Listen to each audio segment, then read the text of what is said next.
माँ, मैं बाजार से आ गया हूँ। जरा एक गिलास पानी तो दे दो, बहुत प्यास लग रही है। प्यास के मारे गला एकदम सूखा जा रहा है।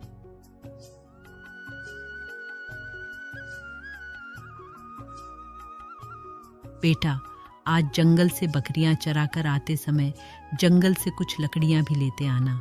कल खाना बनाने के लिए घर में अब लकड़ियां नहीं बची हैं। हाँ हाँ माँ, हम शाम को आज लकड़ियां ले आएंगे और तब तक तुम मेरे लिए मीठी मीठी खीर बनाकर रखना। आज तो ढेर सारी मीठी खीर खाऊंगा मैं तो। हाँ हाँ माँ, मैं भी खाऊंगा मीठी खीर। मदन भैया, कल मैंने कुछ लोगों को गांव में बातें करते हुए सुना था कि हमें अपने जीवन में कुछ ऐसा करना चाहिए जिससे हम अपना जीवन यापन अच्छे से कर सकें और हमारे पास भी पैसे आते रहे, ताकि हम भी आने वाले समय में किसी भी तरह की दिक्कतों का सामना न कर सकें। हाँ मोहन, ये तो सही बात है। हमें भी ऐसा ही कुछ करना चाहिए कि हम अपना जीवन यापन अच्छी तरह से कर सकें और हमारे पास भी पैसे की कोई परेशानी ना आए। पर भैया, हम ऐसा क्या करेंगे? ये तो मुझे भी समझ नहीं आ रहा कि हम क्या करें। भैया, मुझे जोरों की भूख लगी है। चलो कुछ खा लेते हैं, तब सोचेंगे कि क्या करना है। हाँ मोहन, चलो कुछ खा लेते हैं। मुझे भी जोरों की भूख लगी है। उसके बाद सोचते हैं कि क्या करना है। अब दोनों भाई खाने की तलाश में जंगल में कुछ और आगे निकल जाते हैं कि तभी उन दोनों को एक अमरूद का पेड़ दिखाई देता है। अरे भैया, वो देखो कितने सारे अमरूद लगे हुए हैं पेड़ में। चलो हम अमरूद तोड़कर खाते हैं। हाँ मोहन, चलो।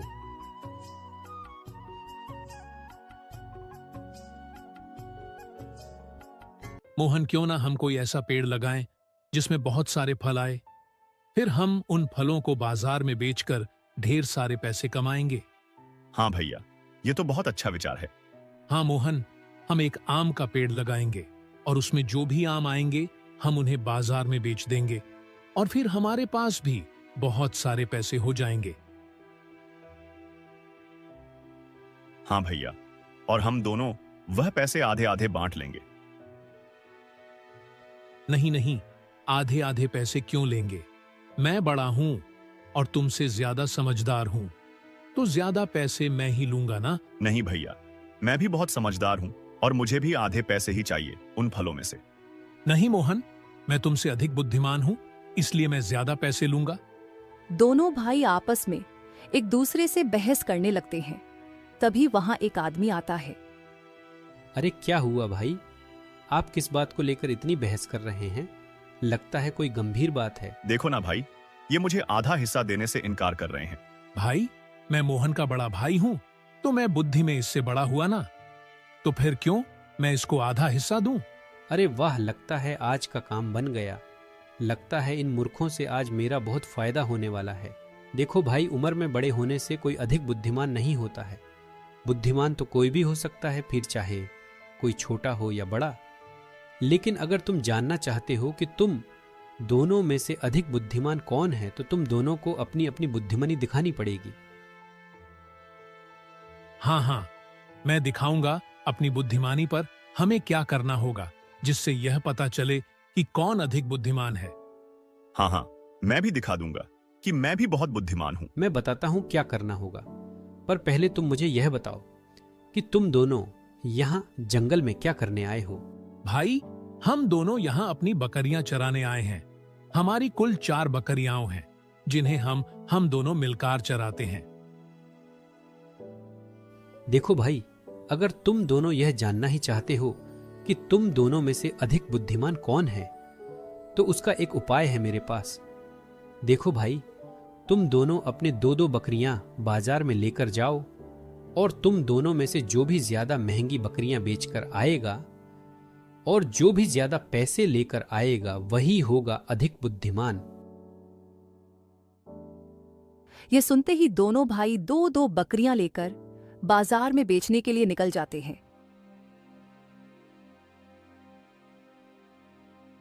अरे वाह, इन दोनों को ठगने के लिए तो मुझे ज्यादा मेहनत भी नहीं करनी पड़ी।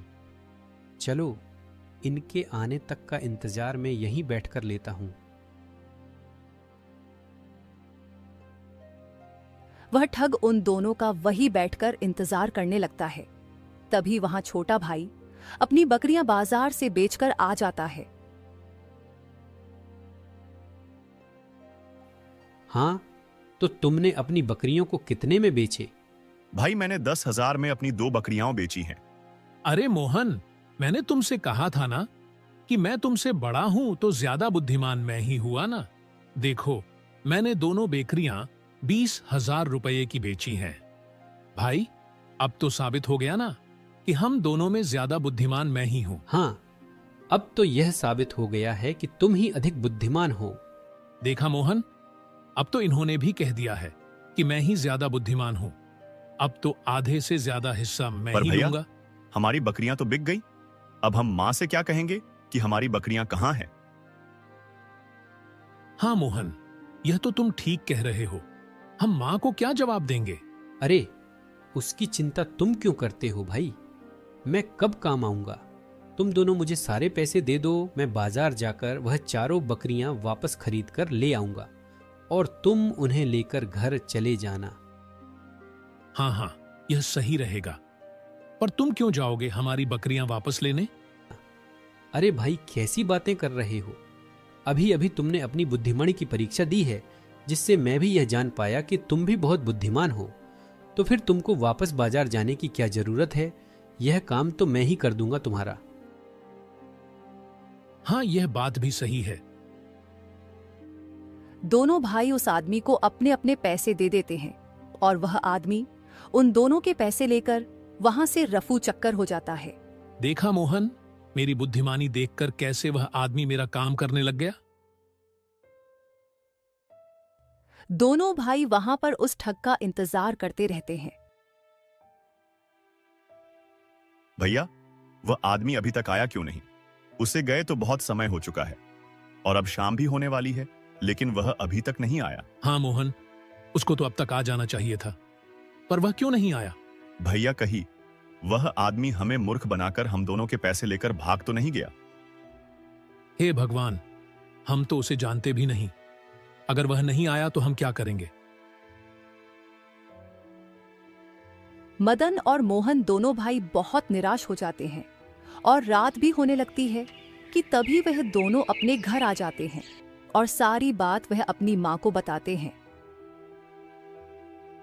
अरे नालायको, तुम दोनों ही मूर्ख हो। ये क्या कर दिया तुम दोनों ने? हे भगवान, अब मैं क्या करूं तुम दोनों नालायकों का? यह अपने जीवन में कैसे कुछ कर पाएंगे? मैं समझ गई मुझे क्या करना है। मैं इन दोनों को मुखिया जी के घर काम पर लगा देती हूँ। वहां तो अच्छे अच्छे सुधर जाते हैं। मुखिया जी के साथ रहने से हो सकता है तुम दोनों को भी मुखिया जी से कुछ सीखने को मिल जाए और कुछ पैसे कमाने का हुनर भी तुम सीख जाओ। हाँ, यही ठीक रहेगा। अभी लेकर चलती हूँ तुम दोनों को मुखिया जी के घर।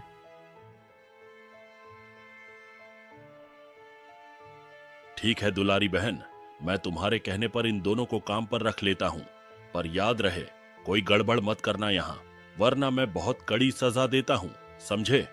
जी मुखिया जी, हम कोई गड़बड़ नहीं करेंगे। जी मुखिया जी, हम कोई गड़बड़ी नहीं करेंगे।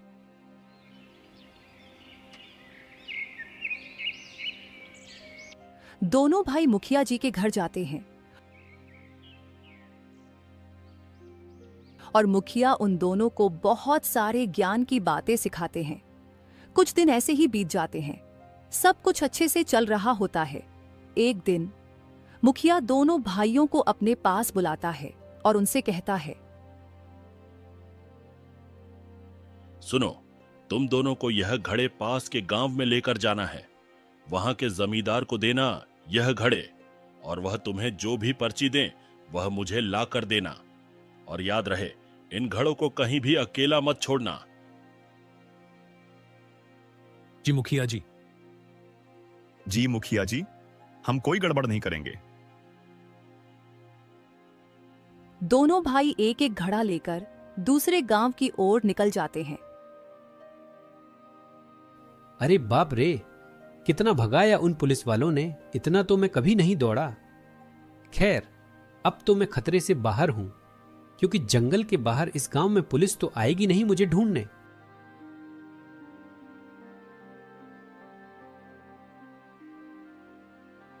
अरे ये दोनों तो वही मूर्ख हैं जिनको मैंने उल्लू बनाया था। लेकिन हाँ, क्या ले जा रहे हैं इन घड़ों में? चलो चलो, चुपके से देखता हूँ। बहुत प्यास लग रही है, कहीं पानी मिल जाता तो मजा ही आ जाता। पर मुखिया जी ने कहा था कि इन घड़ों को अकेला मत छोड़ना, नहीं तो हम दोनों की खैर नहीं। हाँ छोटे भाई, हम इन घड़ों को सीधा उस जमींदार के पास ले जाकर ही दम लेंगे और तब जाकर ही पानी पिएंगे।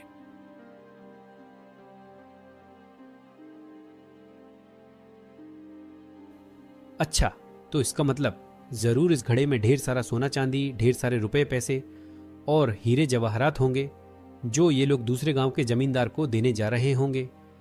लेकिन अब तो ये मुझे ही हथियाना होगा। तो फिर चलो इन दोनों मूर्खों को अभी देखता हूं।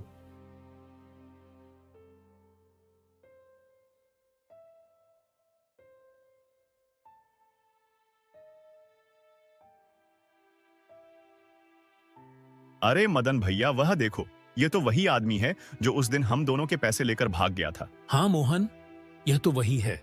आज इससे अपने पैसे लेकर ही रहेंगे हम लोग। हाँ भैया, सही समय पर मिल गया है ये हम दोनों को।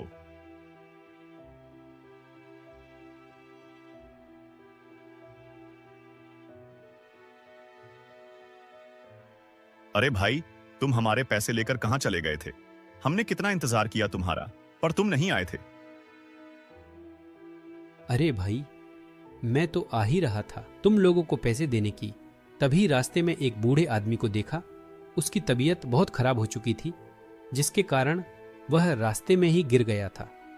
तो फिर मैंने उसे बूढ़े व्यक्ति को लेकर एक वैद्य जी के पास गया और उसकी दवाई ली। फिर उसे घर तक छोड़ने गया। तब तक रात भी होने लगी थी। लेकिन जब मैं पैसे लेकर जंगल की ओर गया, तब तक तुम लोग जा चुके थे और मैं तुम्हारा घर भी नहीं जानता था। और आज भी मैं तुम्हें ढूंढते ढूंढते हूं इधर आया हूं। तो क्या तुम हमारे पैसे लौटाने आए हो? हाँ हाँ, मैं तुम्हारे पैसे ही लौटाने आया हूं। बस तुम लोगों को जल्दी से जल्दी जाना होगा, क्योंकि जिस आदमी को तुम लोगों ने बकरियां भेजी थीं, वह तुम्हारी बकरियों को कसाई को देने जा रहा है आज। अरे नहीं, हम अपनी बकरियों को कसाई के हाथ नहीं बिकने देंगे। पर भैया, अब हम क्या करेंगे? मुखिया जी ने कहा था कि इन घड़ों को अकेला मत छोड़ना, तो हम बकरियां कैसे लेने जाएंगे? अरे भाई, तुम लोग क्यों चिंता करते हो? मैं हूं ना। जब तक तुम लोग अपनी बकरियों को बचा कर लाओगे, तब तक मैं तुम्हारे गड्ढों का ख्याल रखूंगा।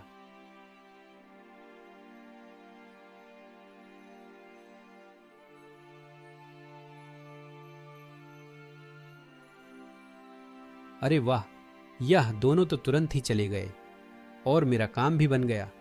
हाँ, दोनों तो सच में मूर्ख ही है। अब जल्दी से ये सारा माल लेकर निकल लेता हूं, इससे पहले कि वह दोनों मूर्ख वापस आए।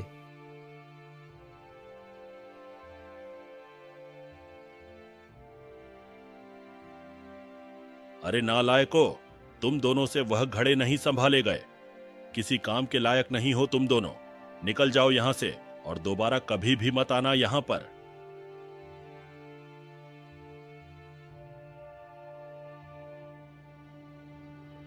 भैया, अब हम कहां जाएंगे? मुखिया जी ने तो हमें काम से निकाल दिया है। अब हम क्या करेंगे? मोहन, अब हम उस ठग को ढूंढेंगे और उससे हम सारा हिसाब करेंगे। अब वह दोनों भाई उसी ठग को ढूंढने के लिए निकल जाते हैं। कई जगह ढूंढने के बाद आखिर वह ठग उन्हें दिखाई पड़ ही जाता है।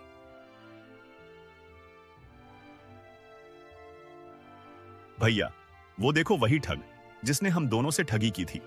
हाँ, अब तक तो उसने हमें ठगा था, लेकिन आज हम ही उसको ठगेंगे। अरे, ये दोनों यहां क्या कर रहे हैं?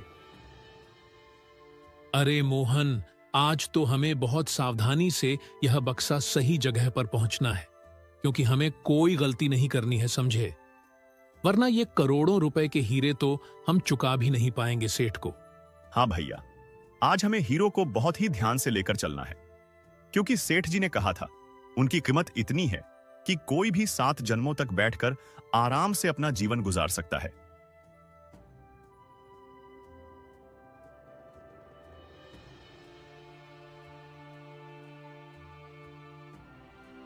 अरे, आज तो ये दोनों मूर्ख बहुत ही कीमती हीरे लेकर जा रहे हैं, और वह भी बहुत कीमती हीरे।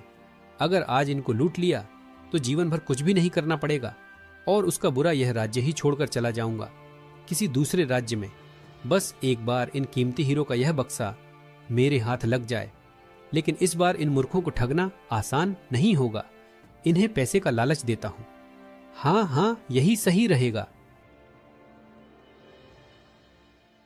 अरे भाइयों, कहां जा रहे हो?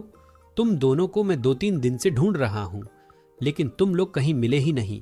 असल में वह दोनों घड़े जो तुम दोनों लेकर जा रहे थे, वह मैंने उसे जमींदार के पास पहुंचा दिया था, जहां तुम उन घड़ों को लेकर जा रहे थे। पर आज तुम लोग कहां जा रहे हो, और उसे बक्से में क्या है? भाई, इस बक्से में ऐसी चीज है कि हम बता नहीं सकते। इतना समझ लो कि इतनी कीमती चीज है इसमें कि हम 7 जन्म तक राजा महाराजा बनकर रह सकते हैं। अच्छा, तो तुम दोनों इस बक्से को लेकर कहां जा रहे हो? माफ करना भाई, ये तुमको हम नहीं बता सकते। लेकिन भाई, मैं सोच रहा था कि तुम दोनों को बहुत सारे पैसे दे दूं। तब क्या तुम मुझे यह बक्सा दोगे? नहीं नहीं, ये बक्सा तो हम किसी भी कीमत पर नहीं देंगे। अरे नहीं, मैं तुम लोगों को शुद्ध 50 लाख दूंगा। बताओ, क्या तब दोगे मुझे यह बक्सा? नहीं नहीं भाई, इसकी कीमत के आगे 50 लाख कुछ भी नहीं है। हम नहीं दे सकते ये बक्सा तुम्हें। तुम अब जाओ और हमें भी जाने दो, हमें कहीं पहुंचना है जल्दी से। लगता है ये ऐसे नहीं मानेंगे। मुझे कुछ और रुपये देने होंगे इन लोगों को। अच्छा ठीक है, मैं तुम लोगों को शुद्ध 1 करोड़ रुपये दूंगा। क्या अब तुम मुझे यह बक्सा दोगे? क्या 1 करोड़ रुपए दोगे? हाँ हाँ, पूरे 1 करोड़ रुपए दूंगा। ठीक है, लेकिन पैसे पहले लूंगा मैं, वरना तुम भाग जाते हो। अरे नहीं, मैं पैसे पहले ही दूंगा। देखो, इस बैग में पूरे 1 करोड़ रुपए हैं। तभी वह दोनों भाई 1 करोड़ रुपए ले लेते हैं और वह ठग वह बक्सा लेकर वहां से चला जाता है।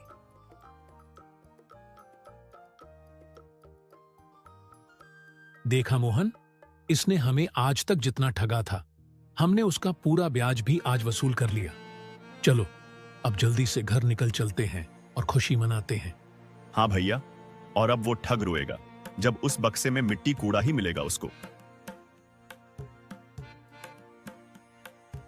ऐसी ही मजेदार कहानियां देखने के लिए हमारे वीडियो को लाइक और चैनल को सब्सक्राइब करके एक प्यारा सा कमेंट जरूर करें। Thanks for watching.